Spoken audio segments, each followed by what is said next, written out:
Hi, welcome to the Brickfilmers Guild podcast hosted by us, the Four Monkeys. On this podcast, we had the double pleasure of chatting with James Morr of SpastikChuwawa and Tommy Williamson of BrickNerd. James creates funny short brick films along with 2D animations for Geek and Sundry, Smosh, and Slug Books. Tommy describes himself as a Lego artist and nerd and semi-retired visual effects artist for the motion picture industry. The two have been teamed up for the last few years. So without further ado, here's our conversation with James and Tommy.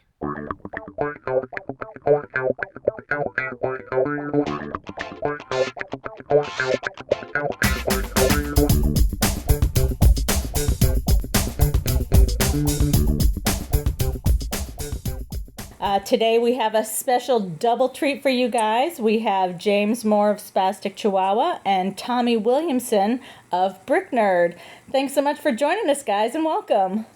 Thanks for having us. Our pleasure. Well, let's start off with... Wait a minute. First, I got to say, you guys make an amazing team. Oh, well, thank you. Thank you. We've really enjoyed, the projects you guys have done. And I'm just curious, how long have you guys been working together? I think a couple of years now, right? Oh, wow. Yeah, we got connected for the Lego Brickumentary, and that was very early 2014. Yeah. We met, in the fall of 2013, Yeah. I believe. Yeah. And before that, we only did, one little thing, just kind of a fun thing for one of my episodes. He animated the little monkey set for me. Gotta love monkeys, right? Yeah, totally. I think I remember that one, yeah. It was cool. I had a feeling you guys would like it. Definitely. So, I think, James, you've been brick filming for probably, 12, 13 years? Is that about right? Maybe longer? When did you start? I think I started back in, 2002 or 2001. When you're about 12 or 13 years old? Yeah. Wow, that's way before us. And, Tommy, when did you get into the hobby? I did a little bit of brick filming when I was a teenager, so this would have been circa 1980, somewhere around there. Okay. Maybe even 80, 81, somewhere around there is when I was experimenting with it. I got into Super 8 filmmaking I got my first camera when I was 12, and I kind of animated all kinds of stuff, but one of my favorite things to make move was what little Lego I had. Well, that's quite old school. Well, I was not in it for a very long time, and before me and James started messing around with stuff together, it had been decades since I had done stop motion. A long time. I'd done a lot of computer animation since then, and I'd done little experiments and just kind of explaining concepts to my son or doing a little, just a fun little project from here and there. But for the most part, I had done almost no stop motion for a long time. So your son must love it that you do this. Sort of. They both they're into the video games and using their phones. And Oh, they must be teenagers. Yeah, they pretty much are. We have one of those, too. I could never quite get it. I just wanted to throttle them and say, do you guys have any appreciation for what you have at your disposal? Not just how much equipment your dad has and knowledge that I could share, but just the capability of their phone alone. Just the ability to shoot and edit and do sound and music on your phone. It's just amazing. I would have happily given body parts for this kind of capability when I was their age. Well, they probably didn't hear you because, when you're texting with your friends, you really don't hear what your parents are saying. Yeah, that's true. They're like, yeah, sure, Dad, okay. Yeah, well, whatever. Yeah, My youngest got made a couple little films with his friends, but they didn't really go anywhere. They lost interest really quick, and it's really hard to compete with, Halo. Yeah. Well, yeah, once the teen years hit, at least with a lot of them, that kind of takes a back seat to video games and definitely friends. Yep. And texting, obviously. Texting is the most important thing in the world, as we all know. What's a Snapchat? Snapchatting is where all our bandwidth goes. Snapchat is pretty cool. So, James, how did you get into brick filming? Well, I've been a big Lego fan since I was a little kid. I've always had Legos Lego. And Faux pas. And I borrowed my aunt's camcorder a big blocky VHS camcorder back when I was, I think, 12 or 11, and I just started making really choppy stop motion animations with it. And I really just kind of stuck with it ever since, and thankfully the equipment has gotten better since then, and YouTube has come about, so... And you were one of the original or early members of brickfilms.com, is that correct? Yeah, I actually stumbled upon the site back before they did that big redesign, back when Jason was still running it. Oh. And I would just go on there and try to watch as many brick films as I could on my 56K modem. It would take like 2 hours to watch a 5-minute video. So, but I really loved it, and I joined the community shortly after and was pretty active in it. Very Yeah, cool. that was Very awesome.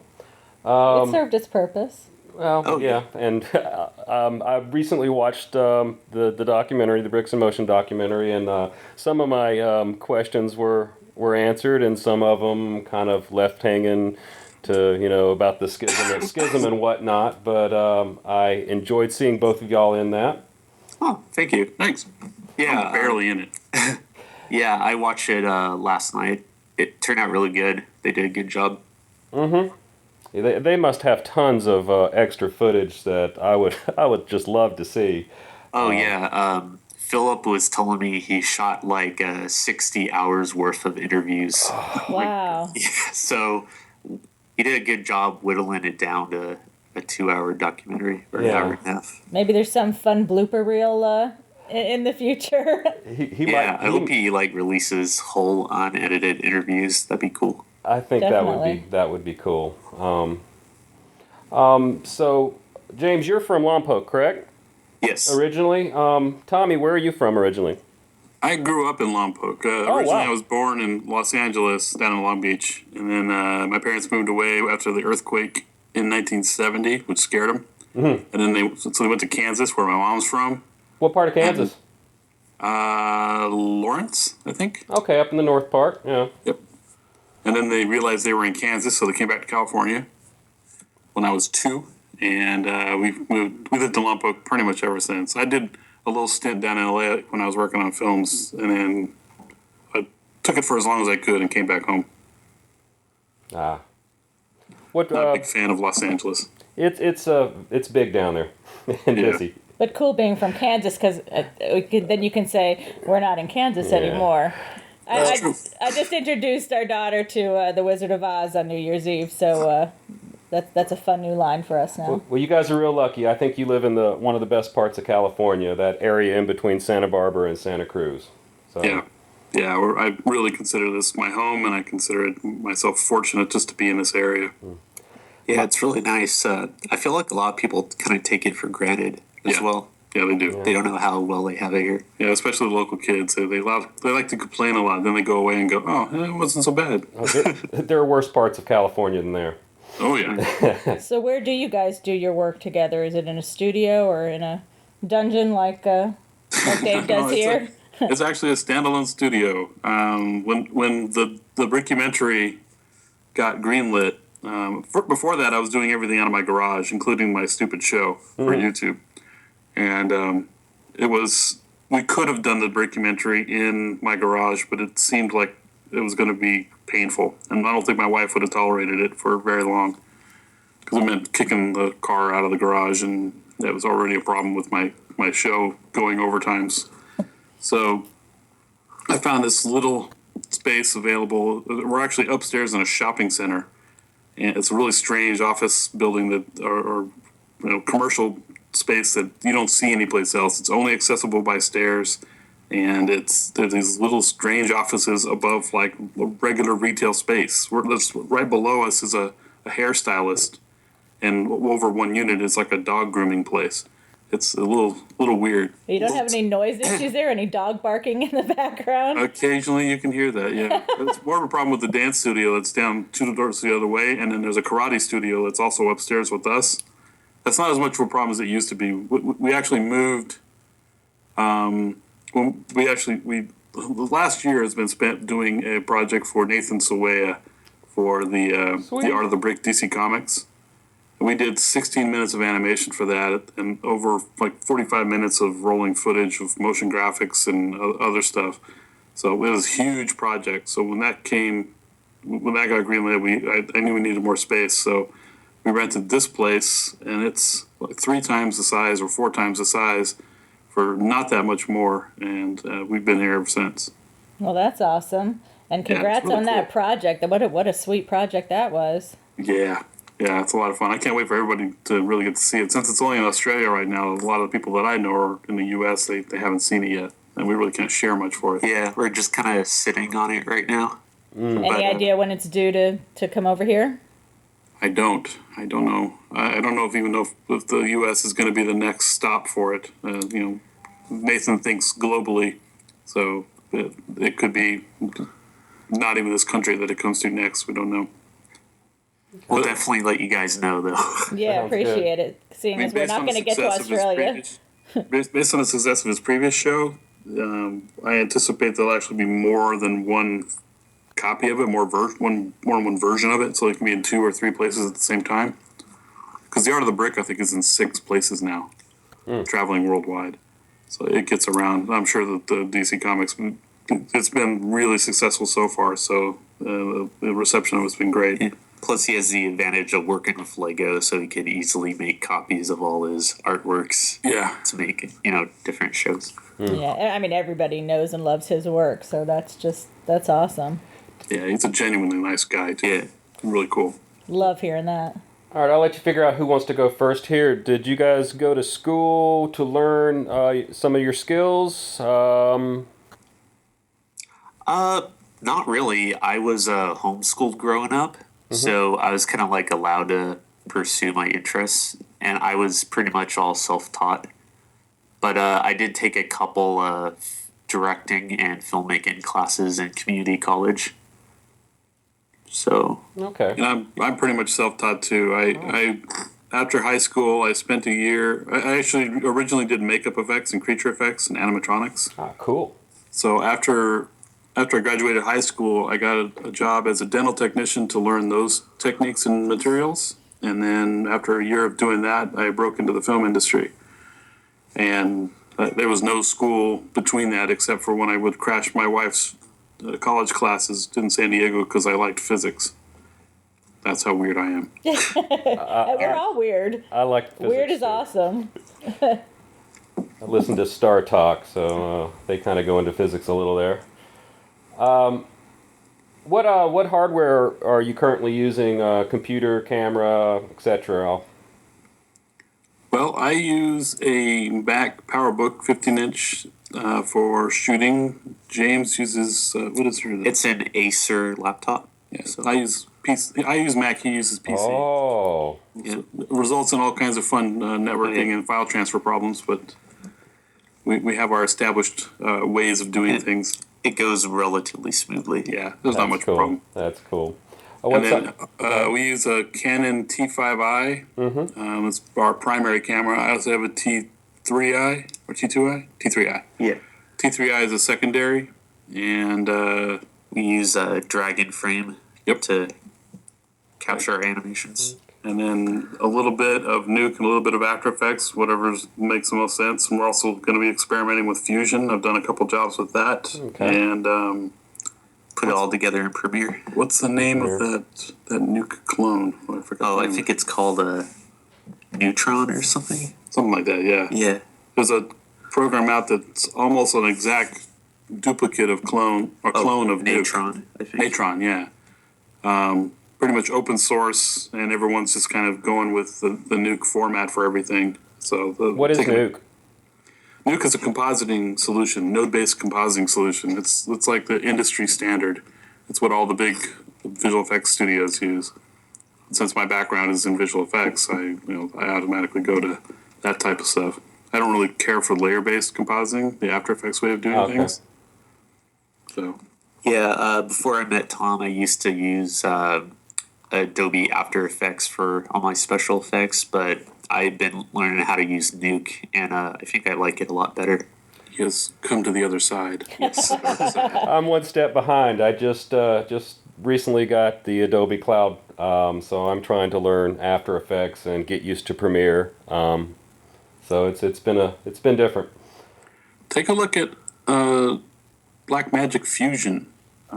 They've actually made it free to use for non-commercial use, or if even for like some commercial use, it's just not at the above HD resolution. I think, I don't know. You have to look at their software agreement, but you can get it for free and you can use it for free, and it's getting better with every iteration. So take a look at it, and it's node based, which I really encourage anybody to embrace because it's way more powerful than layer based compositing. Okay. Well, that's helpful. Thank you. What kind of lighting do you have? LED for the most part. Okay. I mean, I have a Lowell tungsten kit, but they're hot, and the bulbs aren't cheap. So if we need like a lot of really bright light, which is a rare occasion, we can break that out. But for the most part, we use is it Digital Juice? Yeah. Digital Juice makes these lights, these LED lighting kits, and every once in a while they go on a really crazy good sale. Okay. So we have 5 of those, and then my show is lit. I can't even remember the name of the lights themselves. They're LED lighting as well, but they're like permanently attached to the ceiling, and they're big LED banks as well. So you just have to be careful when you turn on your heater in your studio, right? Yeah. Yeah. Hey, at least the power up here is a little weird. It kept going. Your build kept going online. It was just dark. Yeah. So sometimes I'll watch y'all or listen to you guys talk instead of listen to a podcast. You guys are pretty interesting when you do your builds. So you're my entertainment for when I'm animating on occasion. Oh, good to hear. Yeah, I appreciate that. What are you recording any of your audio voiceovers with? Well, I recently purchased the Blue Yeti mic on Black Friday, and it's been pretty great for voiceovers. But before that, I used the Blue Snowball. Okay. We both have one of those. Yep. And we both have a Zoom as well. I use that from time to time as well. Yeah. Yeah, I had a USB mic, but I don't remember who made it. It was like Samson or something like that, and it just had a little bit of a buzz. So I switched over to the Zoom, and it cleaned it up. So I'm sure the Yeti and whatnot are awesome too. Snowball, yeah. Snowball. Oh, yeah. It's like a theme going on there. Yeah. Yep. Snowballs are pretty cool.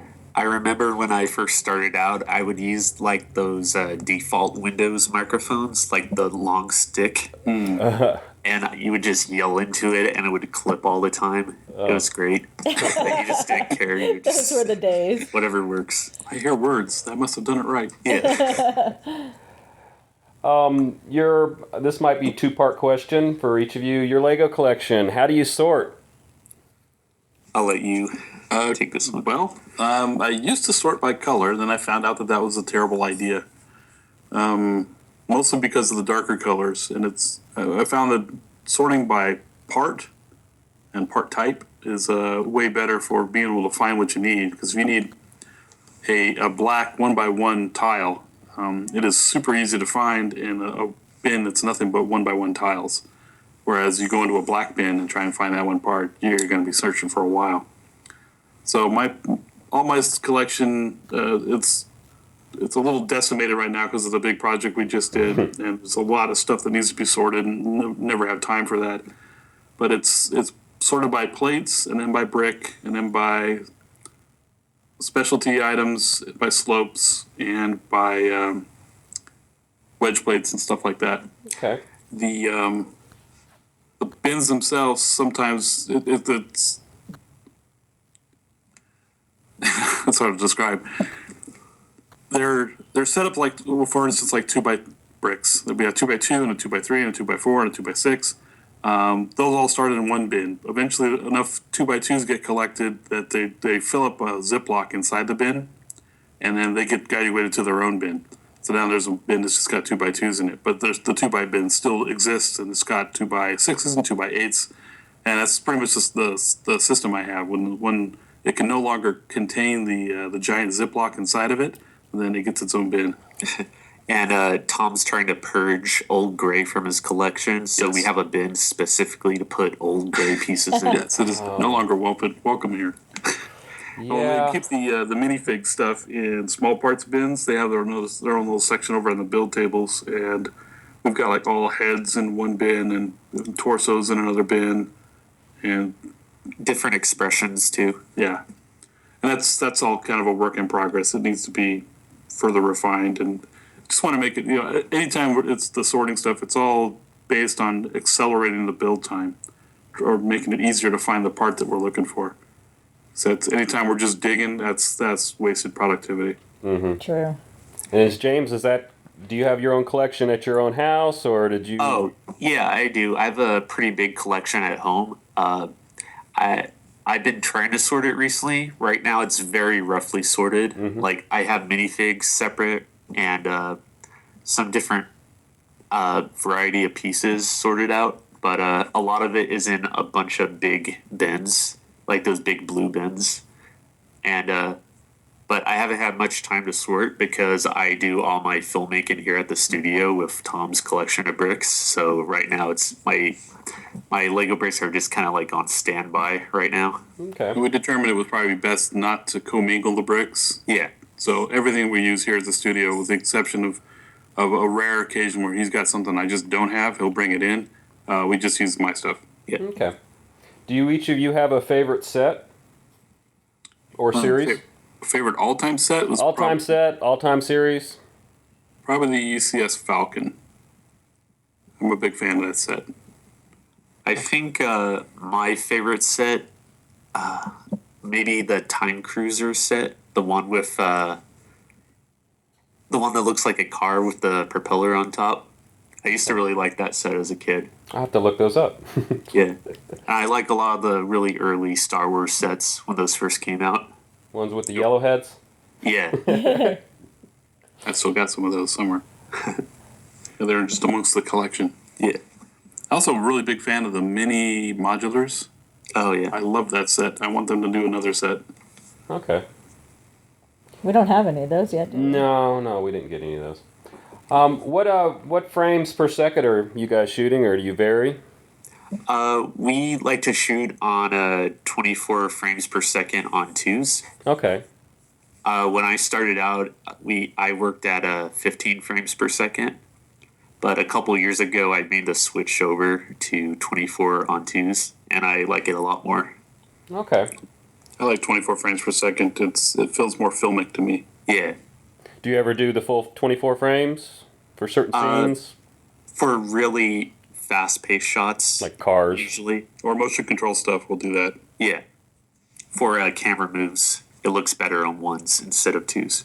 Okay. You ever shot in 30? Yeah. Yeah. Okay. For our Tube Hero shorts that we've been making, we've been shooting them in 30 frames per second. Okay. Yeah, in the last year, we've kind of branched out just to keep the coffers full of money because the brick stuff doesn't pay very well. And we'll just take whatever work comes towards us. And we've been doing these spots for Tube Heroes, these action figures based on YouTube personalities.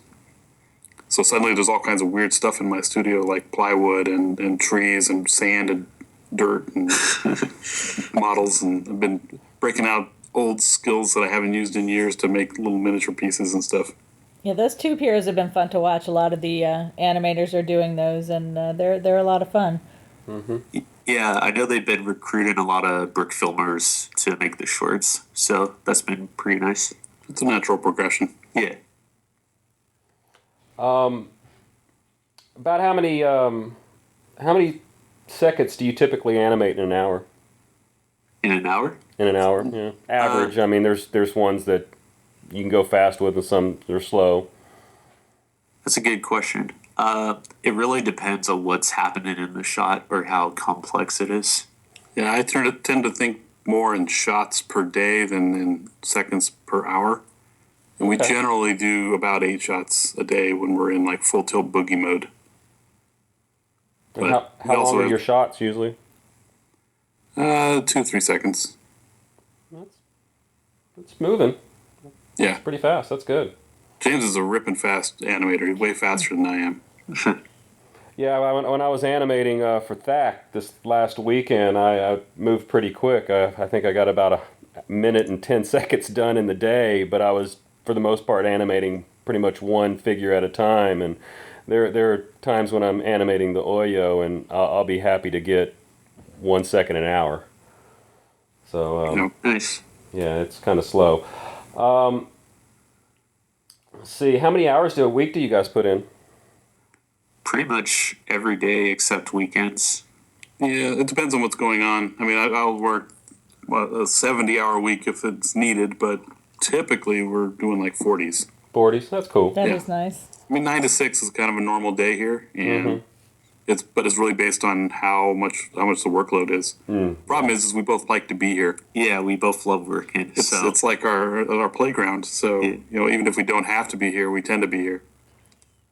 And it's definitely more fun when you get to animate with a friend, with someone else, someone that, shares the same interest. It's lucky that you all get to do that. When we were talking with Paul and with Kevin, it's nice that even on occasion that you guys can get together. That's something we miss out on here, and envy you guys for that.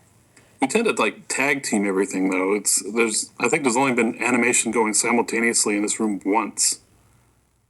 I think it wasn't even, we were both working on personal projects simultaneously. Yeah.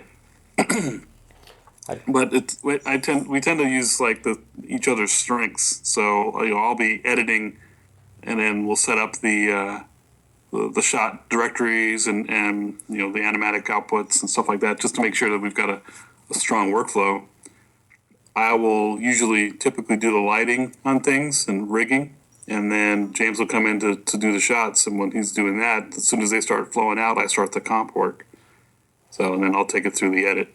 I envy But it you. depends on which one of us is directing, who's doing the edit on the job. Right. So do you guys listen to any music or podcasts, or just kind of entertain each other while you're doing that? I sing. Yes. Not true. Puts on full concerts as I'm animating. Yeah, I listen to a ton of music and podcasts as I'm animated. Okay. Audiobooks as well. Yeah. I listen to some podcasts while I animate, and if I'm out just compositing or working, unless I'm doing active editing, which has music and dialogue in it, I'll have music on in the background. Okay. Just put on Pandora and forget about it. Forget about it. Yeah. Forget about it. I love that. Well, it's nice y'all get to tag team up, because it's kind of one of my next questions was what percentage of the time is for stop motion or for building or for post-production, but it sounds like you've got post-production going on while animating's going on. Yeah. That's cool.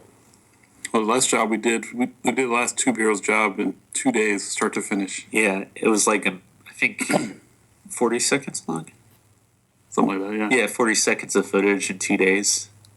The whole thing, editing and visual effects as well. Came in the morning and started it, and we finished it at the end of the next day.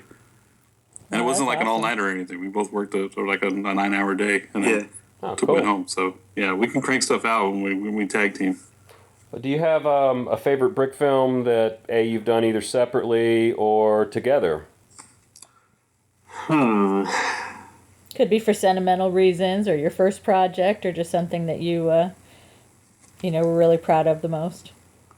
I think personally, I'm really proud of my a Lego Batman film from a few years back. I remember that.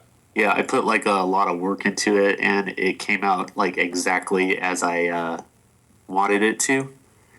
Some projects, they turn out pretty good, but it's not exactly as I imagined it. But that one was pretty much exactly what I hoped it would be. So I think you did a really cool shot in that, if I'm not incorrect, where Batman hit somebody. And I think you did some masking where the guy flew up in the air or something like that. oh yeah, he does an uppercut, Yeah. and then You made a vine out of that, which really worked too. oh yeah, thanks. I think my personal favorite is Batman versus Superman, which keeps us in the Batman theme, which is Yeah. good. The first one. Yeah, the first one. Okay. Yeah, we've been enjoying those. I mean, I like the sequel though. That was quite funny. I like the sequel too, but I thought the first one was just more to the point, and the second one kind of got away from me. It was even longer originally. I had to cut it down a little bit. I don't know. I just kept writing dialogue. Had some wonderful voice acting in that. Yes, I was very, very fortunate. I know quite a few people in that business, and especially with the stuff we did with Nathan. The voice work for that was all coordinated by Brian T. Stevenson, and it was all amazing, top-notch quality. And the sets are just stunning. I mean, really. Yeah. And of course, I have to bring a big up shout out to Dane Erland. He's now in the Marines, and we're not going to be able to tap his resources as we once were. But he's done an amazing amount of building for us for all the jobs we've been working on for the last few years, starting with the Brickumentary. He did quite a few of the sets in the Brickumentary and a ton of stuff for the Justice League project. Yep, and he built the set. He built Crime Alley for Batman versus Superman. So, nice. Amazing builder. Yeah, obviously. I have to bring up the Doritos commercial because that was just brilliant.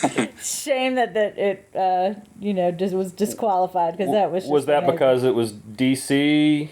Yeah, it had licensed characters in it. And I knew that from the beginning when I was making it, that it was going to break the rules immediately.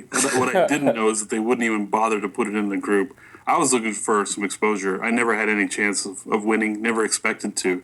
I just wanted to do it for exposure, but I didn't even get that. Oh, that's a shame. I turned it around pretty quick. I think I did the whole thing in 5 days.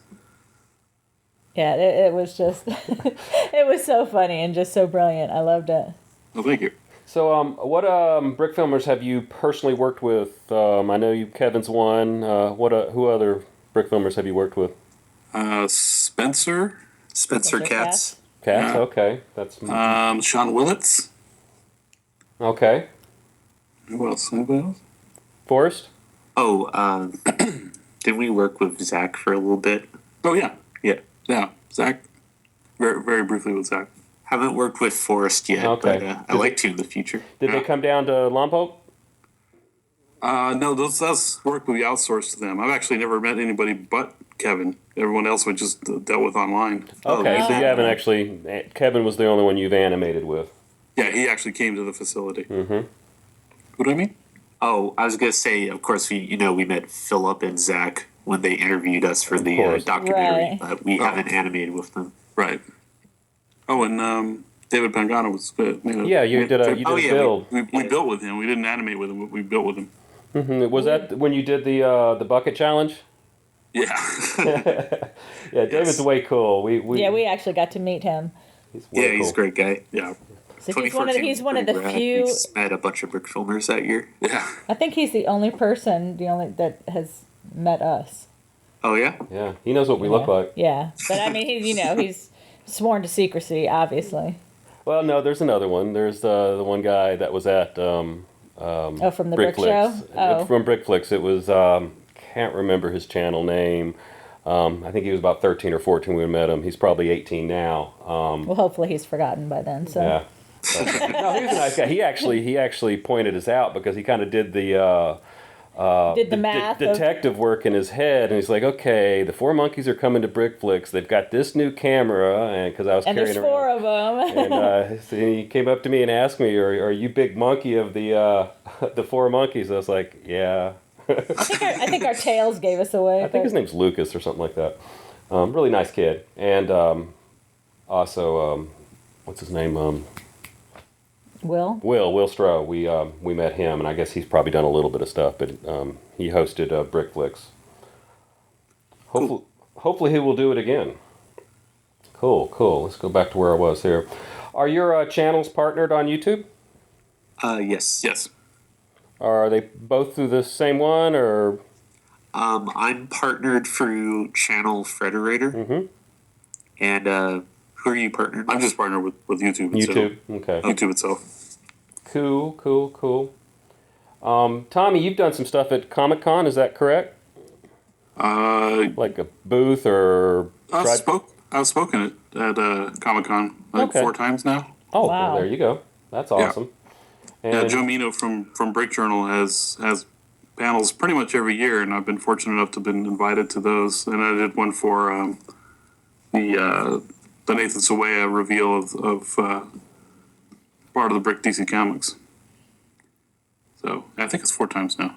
I have 4 of the plaques, so it must be 4. We got to meet Joe Mino as well, and he's just such a super sweet guy. Yeah, he's great. He's become a really good friend. Let's see. Film festival involvement and awards that you guys have won. I know, James, you won THAC 7 with Oh, yeah. and you won the Rebrick Halloween competition. Must have been some great voice acting in that, right? Oh, yeah.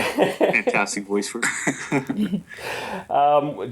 Anything that I've left out here you can remember that really stands out? It's like, oh my gosh, that was an awesome win.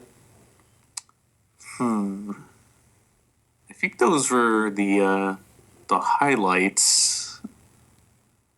I think I took 3rd place at Cinebrick last year. Okay. And you were, just being in the finalist at Cinebrick was a win too, to get shown there, because I'm sure Mark had tons of applicants, and he had to I think he narrowed it down to like 15 to 20 that actually were shown. So just to get shown at Cinebrick was a win itself. Yeah. Cool. And we won't go into that. So you've done some other. What is it? Oh, okay. I was gonna ask about the what was with the incomplete ballot in THAC 2, James. Incomplete ballot? I don't know. It was on the Wikipedia, the wiki article under THAC 2. I guess that you were one of the judges, but it was an incomplete ballot or something like that. Oh, I don't remember. I was like 14, you know. But you've judged a few of those, correct? Yeah, I judged a couple of them. Yeah. It's when's the last THAC that you entered? I think Invention of the Skateboard was my last THAC entry. I tried entering this year, but I just didn't have the time. I'd love to see both of you guys enter next year. Yeah, they're a lot of fun. Yeah, I wasn't sure if I was going to enter or not, and then I went ahead and decided to enter this year, and I actually had a really good time making my film. Oh, awesome. So, James, you do a lot of 2D, I guess, animation. Is that correct? Yeah, I do a lot of 2D animation with Toon Boom Harmony, and that's also been a kind of a source of income. I do some 2D work for clients. And what do you use to make that? Yeah. I used to do stuff for slugbooks.com. Okay. Wow, nice. And what software do you use to create that, or do you do hand-drawn type things, or what? Oh, I use Toon Boom Harmony for my cartoon work. I have a tablet monitor. Mm-hmm. The kind you just draw directly on the screen. So that's been pretty nice. But yeah, it's all 2D classical stuff. I've done a little bit of 3D animation, but my system's not really powerful enough to handle that stuff. But I like to get into that again. Okay. It's nice. You have a lot of creative outlets there. Yeah, showing definitely. us all your work. It's really cool. This might be more of a Tommy question. Mock Lego accomplishments. I mean, have you built anything that's been displayed at different places or whatnot? Yeah, I've got several places. I do attend the conventions from time to time. BrickCon is my favorite one. I wasn't able to go this year, but several previous years I've been there, and I always bring a lot of stuff along with that. But that's a little weird to say that something's been displayed, because we just all get together and put our own stuff out. So it's not like it's like we're invited to it. I did display stuff in the Lego store in Glendale. I think it's Glendale. Well, that's pretty cool. Yeah, and I've had like my Alice in Wonderland and Jack Sparrow figures displayed in there, and my Lego Jedi Mickey. I think something else too. I think I've done it 3 times now. So I wish I could build more. I haven't had much time in the last couple of years with all the other stuff that we've had going on. I've got 1,000 ideas and no time to build any of them. The last thing I actually built was something for the contest that Brothers Brick was going, and I thought it'd be funny to promote their contest and my contest at the same time, so I entered both of them. That is a common problem with the brick filmers, the ones that are working full time, is you have no free time whatsoever. Yep, that's pretty much it. The last year was crazy busy with that Nathan's job. It was a huge undertaking. Pretty much kept us working solid from March up until the end of October. Well, that's wonderful. It is wonderful. Yeah. It's just nice seeing all the work that is becoming available for brick filmers. It's a very positive thing going on, and definitely benefits all of us. Bring more. Yeah. Give us more work. No, as long as it's all out there, the more the better, definitely. Yep. When are you planning your next live build? We were just talking about that. We're looking, both of us are sitting across from the TIE Fighter, and we're talking, we got to build that thing. We were going to do it New Year's Eve. Yeah. And just decided it was going to be too stressful. We also working on Tube Hero stuff as well. Oh, yeah, we were finishing up something for that. So the next one is going to be the TIE Fighter, and it's probably going to be either later this week or next week. Okay, well, I look forward to that. I usually see something pop up on Facebook to remind me you're about to do it, and hopefully I'll be animating when you guys do that. I also have the Doctor Who set. I'm going to build that with my wife. Mrs. BrickNerd will be joining me for that one. Oh, that'll Awesome. be nice. Nice that she gets involved with that. Yep.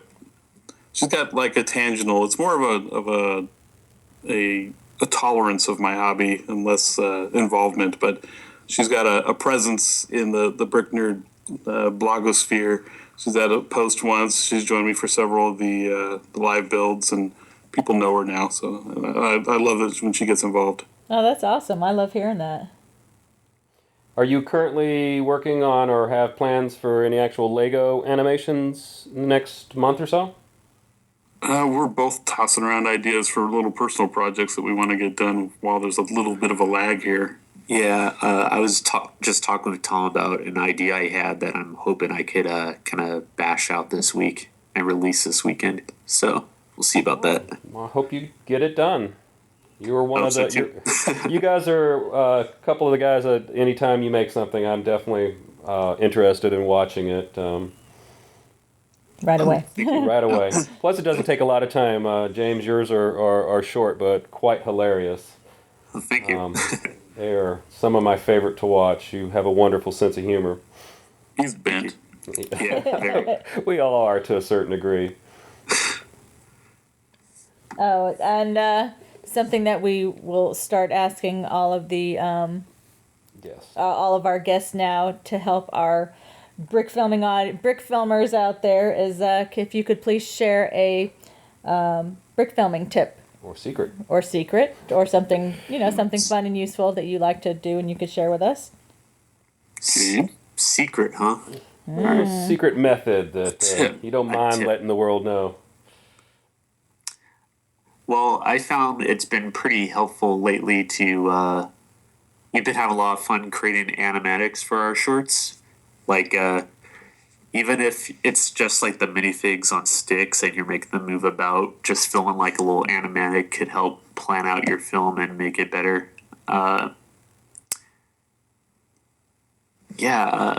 That's actually a really good one. Yeah, we shoot animatics here. We do it. It's really super easy when I do it with my phone and my system because they're both Mac and the Apple iPhone. Mm-hmm. I'll shoot at HD, and we'll just go through every shot that's supposed to be in there. We'll just mime the action a little bit. It doesn't have to be accurate. We mime the camera moves if there are any, and just try and get it somewhat close. We'll shoot the entire thing in 10 minutes. It doesn't take very much of the time. But then the transfer to the computer is super simple. I just AirPlay or AirMove or... Yeah, AirMove, I think. Or, I don't know. I copy it to the computer, super simple, drop it into the edit really quickly, and I have something that's serviceable to describe what we're doing really, really quickly. That's a great tip. Yeah. Thank you. And we'll number the shots with labels, with titles, and then we output clips for the duration of every individual shot in a separate directory. And then that becomes the audio file and the lineup movie if we need it in Dragon Frame. So it's all a pretty streamlined process. Yeah, so I guess try to keep your stuff organized is a good tip. Like, I used to name my stuff or clips really random things, and you don't want to do that because later on you'll be looking for it and you don't remember what you named it, or it's something completely random. So, yeah, try and be organized when naming stuff. I come from visual effects, so everything that I do, it's all approached as if it's one big visual effects job, and it's, I'll set up a job directory, and inside the job directory, there's shots, individual shot directories, then there's an editorial directory, and everything's kind of got its place all in there, and if you need anything, it's really easy to find. Yeah, that's awesome. Would you like? I think my big tip is going to be audio. I'm not even going to talk about brick filming. I'm going to talk about recording your audio. Don't underestimate it and don't play it down. It's not just I got to get those words recorded in that order. Try and find somebody who can do the character. Find somebody who's got proper equipment to record something that's going to sound good. And don't just drop it into the edit. Listen to how it really sounds and how it sounds compared to the other voices. If you need to do an equalizer on it to boost the low end or make them sound the shot with, or recorded with the same microphone, pay attention to sound. It's half of the viewing experience, even if you're not looking at it. Right, I think audio levels are super important. It's really irritating to hear something where you have it turned up at a certain volume, but then you can't hear some of it, or some of it's way too loud, and well, that's usually a novice mistake. But definitely giving it that same essence of, it's like it sounds like it came from the same mic, and you do find good voice actors that bring the characters to life instead of just saying words. Right. Yeah. Exactly. Or you could always add some music too in the background to help cover up any little sound issues. Poorly recorded audio and poorly posted audio is like one of the death knells in a short film. They're instantly spotted. It's like, oh, okay, this is an amateur at work. Mm-hmm. And just elevating that can do so much for your film, and it's nothing that's even seen on the screen. It's all just heard, and it makes a huge difference. Mm-hmm. I've been super fortunate to have Brandon Griffith do the post audio on a lot of my projects. He's a good friend, and he's a professional sound designer. So he's got all the tools that he needs, and he's got the ear that just totally amazing for me. That's very helpful and lucky. Yeah, it's nice when you have good voice actors too that you can call upon and use. That makes a huge difference as well. Yeah. There's a place I like to recommend for voice acting. If you don't have a whole bunch of contacts, you can at least start making some. Go to Fiverr.com. There's a huge number of people who can do voiceover work there, and literally most of them will do like a minute of recording for $5. So you're not just getting recording; you're getting pretty good quality recording, and somebody's getting compensated for it. They're offering their service for $5. Well, that's a great tip. Yep. Do you guys, since we're onto the voice acting and whatnot, do you have like some people that are actually in the brick filming community, a favorite voice actor that you've just loved their work in the past? James taps into that all the time. Yeah, I like to collaborate with a lot of different YouTubers and brick filmers for voice acting. I really like Brandon Crick. He's done some pretty funny voice acting for me in the past. He played the kid in The Invention of Skateboarding. I also like having Dylan Woodley and Chris Salt do voices for me once in a while. I think you might have turned us on to Jay Silver once. Yeah, Jay was awesome. I think he did Yoda, or no, it was Jar Jar. Yeah. Who did your Gandalf? Oh, that was I think Peter Michael. He's not a brick filmer. He's a YouTuber voice actor. But yeah, he's really good. Yeah, his Gandalf is amazing. It's like spot on. Yeah, I actually like collaborating with cartoonists and voice actors on YouTube. Not necessarily primarily Brickfilmers.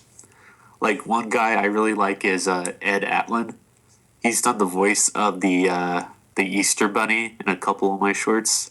He has a very unique voice, so he's been a good fit with some of my films. That's awesome. Kind of very off topic, but it's just an interesting one. James, you have a lot of pets, correct? Yes, I do. Tell us about your pets. A menagerie. Yeah, well, let's see here. Currently, I have a dog, a cat, 3 bunnies, and 3 cockatiels. And a fish. And a fish, yes. What's a free bunny? 3. Oh, 3 bunnies. 3 bunnies, Okay. yeah. And during the Bricks in Motion documentary, you mentioned something like they're paired or something like that? Oh, yeah. With rabbits, it's generally good if you get them a playmate or a companion instead of, being a solitary bun. So we like to pair off some of our animals so they have someone to play with. And, I think all animals are like that. Oh, yeah, definitely. It's interesting because a good number of the pets in the documentary we don't have anymore, or they passed away, unfortunately. Like, in the documentary I mentioned I had 2 cats and I think Some birds? 4 rabbits or so. Yeah. Mm-hmm. But one of the rabbits died, unfortunately, and we had to find a new home for the other cat. Okay. So, you still have a turtle? No, the turtle's actually at my my mom's place. Okay. So he has a little yard to run around in. That takes all year, right? Oh yeah. Look at him run. Galloping. And how far are y'all from the beach? What, about 15, 20 minutes? Yeah, about that. It's about 11 miles. 11 miles? To the local beach, which is kind of a crap beach. Yeah, it's not great. The better beaches are about a half hour away. Which beaches are those? You can go up to Pismo, is a better beach, and go down to Halama if you want to surf, or you go down to Refugio. Refugio's pretty good. That's a good camping beach and a good hangout beach. Depends on what you want to do at the beach. Oh, is there still? I think there's a beach near Santa Maria. If you go out on a road, just keep going west. Is there? If you've been there, is there still a oil rig on that? I don't know, Derek. I'm not sure which pumps? beach it is. You go to Santa Maria and you go west and hit the beach. There's oil rigs off the coast, all up and down. This is like one of those hammer looking ones. You normally the Derricks, yeah, those are all over the place in this area. Okay. There's a lot fewer than there used to be. There used to be one right outside the Kmart when you were going to Santa Maria. It's like this hole next to the Kmart. That's been gone for quite some time. But in the hills around this area, especially if you go between, there's a pass between here and Santa Maria called Harris Grade. There's lots of oil fields up there. So this whole area is kind of oil rich, including out in the ocean. So that wherever they can pump it and get away with it, they're doing it. And wherever they can dump it and try and get away with it, they're doing it as well. Jerks. Yeah, my only experience with Lompoc is I probably went to one of my favorite movies of all time there. Really? Yeah, Terminator 2. Nice. Which theater? I have no idea. I had to drive down from Santa Maria. I lived there one summer, and because I guess it wasn't playing in Santa Maria. The Terminator 2, that far back, I don't think we had the movies then, so it would have been either at the Lompoc Cinema, which was all the way down on the corner of H and Ocean, and it's kind of an old-time cinema. Had a classic marquee out front with neon and the old ticket booth. And then we're actually upstairs and down a little bit from the Gemini Cinema, which is no longer open, which is where I saw Star Wars probably every weekend for about a year. I remember watching the first Star Wars Episode 4 probably a good 4 or 5 times in the theater. It's just something I don't do much anymore like that. Of course, it was probably only $2 a pop then. Yeah. Yeah. Well, they stopped charging me. I was here so often that they just let me in. Wow. My dad owned a deli in town, and I would get up all summer long. I would get up do whatever chores I needed at the house, go to my dad's deli, do whatever I could do there to make just a little bit of money. Usually gave me like $4 or $5, and I'd make myself a sandwich. I would smuggle in, and I'd walk up to the cinema here. It's only like 4 or 5 blocks, and I'd see Star Wars, whatever movie was also playing, and then go back and watch Star Wars again. So it was like a full day activity, and I watched Star Wars literally, in the 50s during that summer. Wow, that's great memories. Yeah. So, The artwork upstairs from the place that I watched it is a little strange. That's ironic. Yep. Really cool. Curious, have either of you ever traveled outside of California to do any brick filming things? Haven't traveled outside of California to do brick filming, but I have done like a movie shoot up in Portland, Oregon before, a couple years ago. What movie shoot was that? It was for this movie called Pathfinders. It was like a WW2 movie. Okay. I was just working as a PA on that one. But, yeah, we drove up to Oregon. It was like a 16-hour drive, and just spent the weekend up there. It was pretty fun. Nice. Film work has taken me all over the world, but I haven't... Brick filming stuff I've only done here in this studio. What's the most memorable film work you've done? Participated with on? It's so much. I've been telling Tom that he should write a book about all his film stories. They're pretty entertaining. I have a book. I've been working on a book for about 15 years, actually. It's at novella stage, 20,000 words. Eventually, it's called Memoirs of a Lifelong Geek, and I'm going to release it someday. I need to add some more to it. That's some You just need to have the time, right? Yeah, that's it. That is exactly it. Well, that's awesome. I had a good time. I had some weird adventures. I went down to Acapulco to do a couple beer commercials. That was really weird and surreal. I was in the UK for 9 months to work on Pirates of the Caribbean 4. Oh, wow. Cool. So that was an adventure. I've been to Georgia to work on Pet Sematary 2. That was fun. I don't know, I've been all over the place and done some strange stuff. Wow, that's all really exciting stuff. That's super cool. Yep, I still have that kind of weird thrill, that gut feeling for making movies and stuff. That's that same excitement that was generated when I was a little kid and watching Star Wars. I can attain it occasionally, even here in the studio, with a particularly cool setup, and just kind of go, yeah, we're making a movie. I do truly love all this stuff. I can't do movies as much as I did anymore because I can't chase the work on the planet anymore. It takes me too much of a toll on me and my family. I understand that. Atlanta, though, is now starting to get more movies and TV shows being filmed here, so that's kind of exciting for us. I did some work in Atlanta, too. See, you guys ever been to the Coke Museum? Oh, yeah. The new one or the old one? The old one. There was this near Underground? movie, the Coke, I can't remember, it was the Search for the Secret Formula, I think it's called.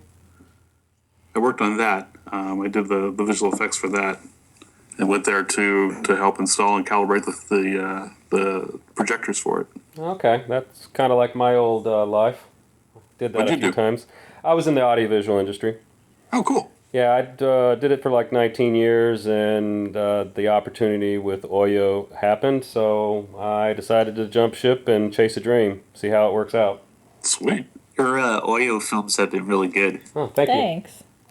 Thank you. That's kind of why sometimes I also like to do the THAC. It just gives me an excuse. I love working with the Oyo minifigures, but being able to do the THAC kind of lets me play with the actual Lego, which it's similar, but it's different. There's benefits to both, but there's something about the nostalgia of Lego is just special.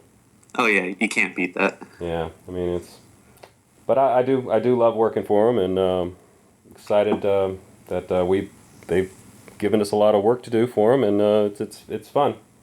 Oh, that's great. Yeah, fantastic. Yep.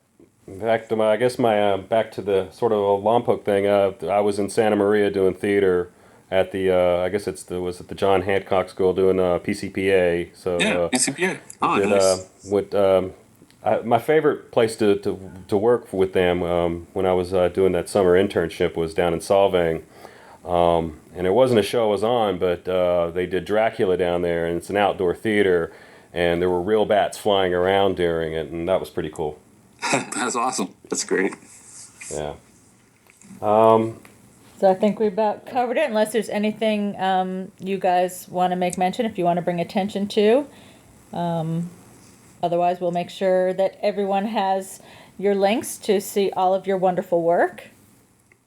I don't have anything particular to pimp. Me either. No. Yeah, just check out our channels. Yeah, BrickNerd.com. Absolutely. I'll make sure everyone has those links, and we look forward to seeing more of your brilliant work together. And We look forward to making it. Yes. Well, thank you very much for your time. Yeah, This was really a really appreciate fun conversation. it was Thanks a for lot of having fun. us. Loved having both of you. It was great. Thank you so much. Thank you. And Yeah, thank you. we'll look forward to seeing the rest of your work. All right. Take care, guys. All All right. right, take care. Talk All to you right. later. Bye-bye. Bye-bye. Bye. Thanks so much to James and Tommy for being so generous with their time, and thanks to everyone who stuck with us through this entire podcast. I also want to mention that both James and Tommy are nominated for the 2015 BFG Brickfilmer of the Year, so BFG members, don't forget to cast your vote before the deadline. Now I need to make some corrections because monkeys aren't perfect. When we mentioned Wikipedia earlier, it was really supposed to be Brickfilm's Wiki. So thank you to the contributors of Brickfilm's Wiki for helping us do research for our podcast. A link to Brickfilm's Wiki can be found in the links section of the Brickfilmers Guild. Also, the college mentioned in this podcast should have been Allen Hancock College, not John Hancock. A simple mistake, right? And lastly, Tommy Williamson won third place in Cinebrick, spelled B-R-I-C-K, and was a finalist in Cinebrick, spelled B-R-I-Q-U-E. Both are wonderful brick film festivals. Please check out our sponsors and partners on the Brickfilmers Guild homepage, and don't forget to check out James and Tommy's amazing brick films and more on their websites and YouTube channels. We'd also like to thank Kevin MacLeod for his wonderful music, which we use for our podcast and in our brick films. So, can you tell I have a cold? Fun! Okay, guys, until next time, bye, y'all!